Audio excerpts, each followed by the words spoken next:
Hola amigos, buenas tardes. Mi nombre es María Camila Cortés Albornoz, alias Camifit. Bienvenidos a un nuevo video. Nervio vestibulococlear. Entonces, iniciamos.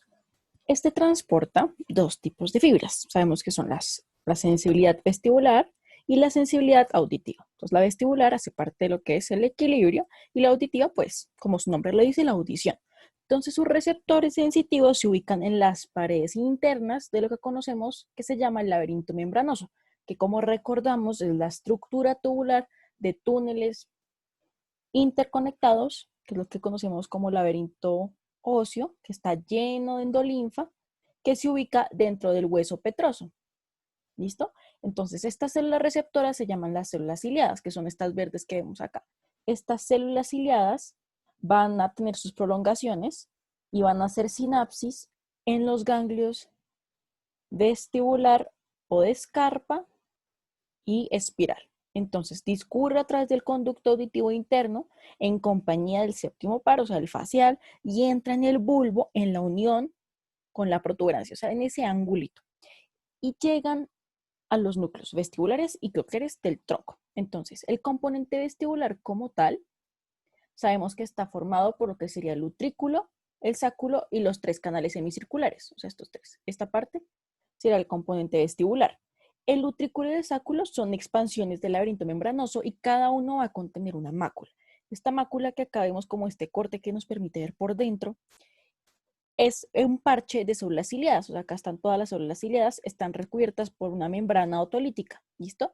Y sus funciones van a ser detectar la posición de la cabeza y sus movimientos relacionados con la gravedad. Entonces, a medida que la membrana se desplaza en relación con las células ciliadas que están subyacentes, los estereocilios, que son como esas prolongaciones de las células, que son las que detectan, se doblan. Este doblez hace que cambien los canales iónicos y va a despolarizarlas o a hiperpolarizarlas. ¿Listo? Entonces, las células ciliadas de la mácula están en todas las direcciones y pueden excitar o inhibir dependiendo de hacia qué lado se doblen, como habíamos dicho. En cuanto a los canales semicirculares, o sea, estos que vemos acá, son tubos del laberinto membranoso, se extienden desde el utrículo, como vemos, y cada uno de ellos tiene una ampolla, que es esta que está señalada. Esta ampolla contiene también un parche de células ciliadas que están recubiertas por esa cúpula. Entonces, a medida que se mueve la cabeza de la endolinfa dentro de los canales, me empuja la cúpula. Entonces, esta capita. Entonces, en consecuencia, los estereocilios de las células ciliadas dentro de la ampolla se inclinan y las propiedades eléctricas cambian. Entonces, por esto mismo también podría generar un impulso nervioso dependiendo de hacia dónde se cambien, o sea, donde los estereocilios estén recibiendo el movimiento. Y trabajando en conjunto, como podemos ver que están en diferentes angulaciones esto, pues vamos a codificar lo que es el movimiento en los tres planos. Entonces, el núcleo del componente vestibular, vamos a iniciar, integran señales que son de la médula espinal, del cerebelo y del sistema visual. Y este va a tener cuatro subnúcleos, que son estos que están dibujados acá, el superior, el medial, el lateral y el descendente. Entonces, el núcleo superior y medial, o sea, estos que están señalados aquí, ambos lados, reciben señales específicamente de los canales semicirculares. Entonces, envían señales en el fascículo longitudinal medial ascendente. O sea, estos van hacia arriba, ascendente, pero contralateral, para coordinar los movimientos cefálicos a través de unos pares craneales específicos, que son estos que vemos acá, el tercero, el cuarto y el sexto del núcleo contralateral, ¿verdad? Y el núcleo medial, este que está acá, o sea, este larguito que está acá, envía una proyección bilateral hacia la médula espinal cervical a través del fascículo longitudinal medial, pero descendente, o sea, se va hacia abajo. ¿Listo? Y esto va a ser para coordinar los movimientos posturales de la cabeza y el cuello.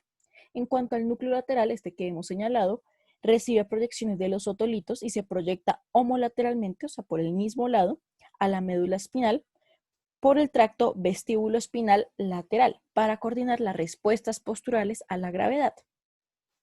Y en cuanto al núcleo descendente inferior, también me recibe proyecciones de los otolitos, y este se proyecta bilateralmente, o sea, hacia los dos lados, acá también lo podemos ver, bilateralmente a la médula espinal por ese mismo fascículo longitudinal medial descendente, o sea, hacia abajo, en las porciones vestibulares del cerebelo. Entonces, todos los núcleos, además de estas vías que van a tener, van a enviar una pequeña cantidad de fibras al tálamo hacia la corteza somatosensitiva, ¿listo? Donde hay una percepción consciente del equilibrio y de la posición de la cabeza.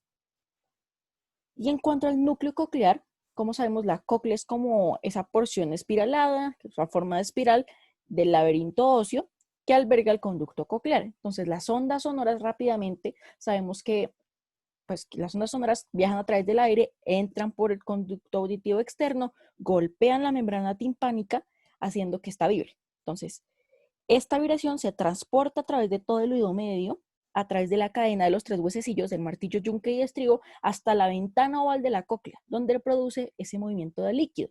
Entonces, el movimiento de ese líquido, que se va a llamar perilinfa, viaja a través de toda la cóclea y produce una vibración de la ventana redonda. Entonces, ¿se acuerdan que el conducto coclear se divide en tres compartimentos?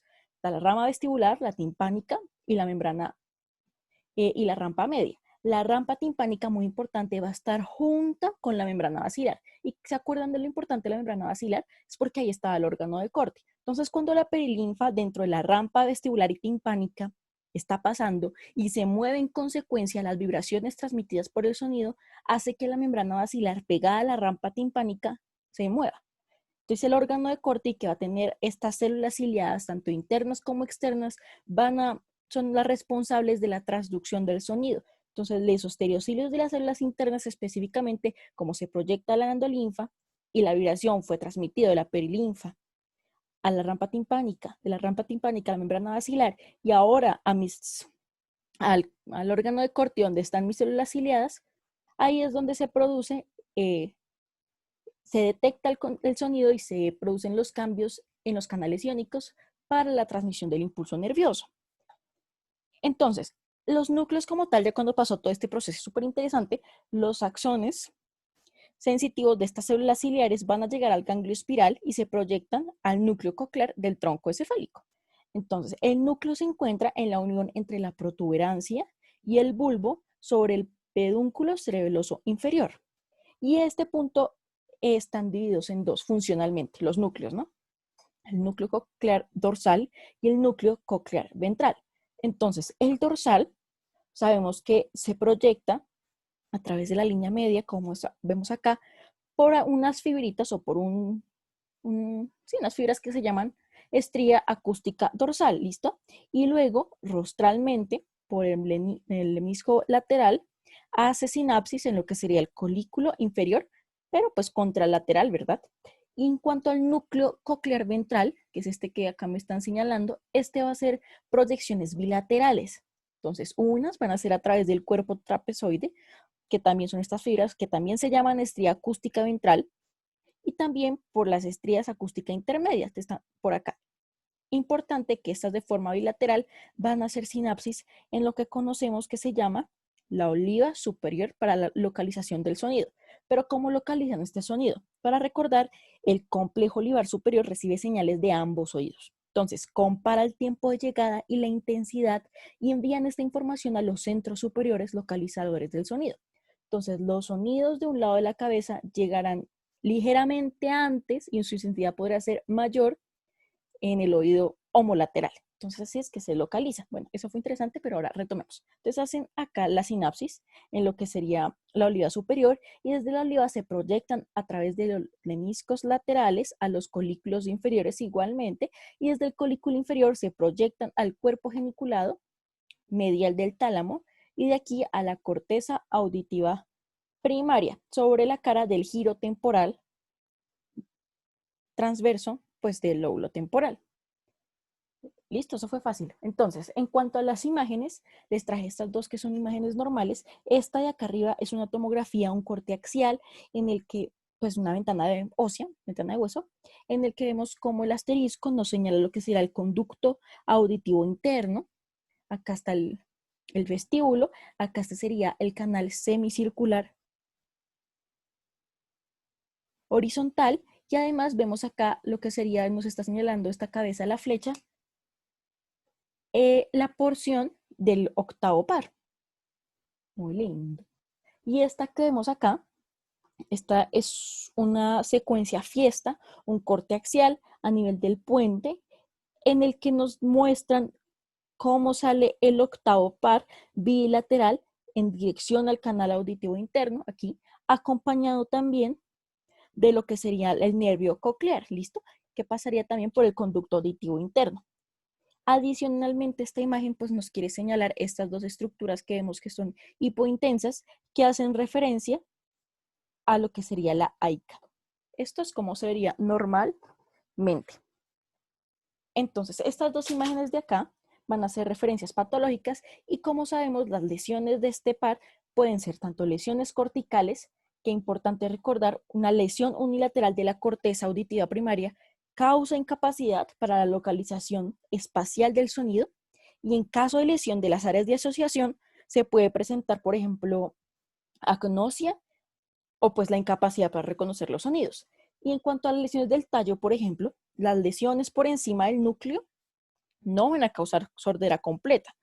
Y las lesiones del lemnisco lateral, ¿se acuerdan? Causan sordera bilateral parcial y mayor en el oído contralateral. Pues si nos acordamos, el núcleo coclear, como les mostré en la imagen, el núcleo coclear ventral únicamente va a tener fibras de transmisión contralateral. Entonces, por eso mismo estaríamos dañando uno de los núcleos, unas fibras completas del lado contralateral y por otro lado, la mitad de las fibras del otro núcleo. Entonces, por eso es que sería parcial la sordera, pues predominantemente del oído contralateral. Por otro lado, las lesiones del ángulo cerebropontinas normalmente se asocian a la pérdida de audición sensoroneural. Eso quiere decir que va a ser un déficit de la percepción de los tonos y del lenguaje como tal. Entonces, estas imágenes que les traje acá, inicialmente va a ser lo que es lesiones por infarto de la AICA con compromiso de la arteria laberíntica. Entonces, las arterias laberínticas están dadas por la AICA, que suple el oído interno, por lo que pueden en realidad cursar con síntomas como vértigo, tinnitus, nistagmus, ataxia, bueno, de todo. Y en cuanto a las imágenes, actualmente las técnicas no pueden reconocer las lesiones del oído interno. Sin embargo, las imágenes por difusión como DWI pueden demostrar isquemia aguda del parénquima, pues de la región suplida por lo que sería la AICA.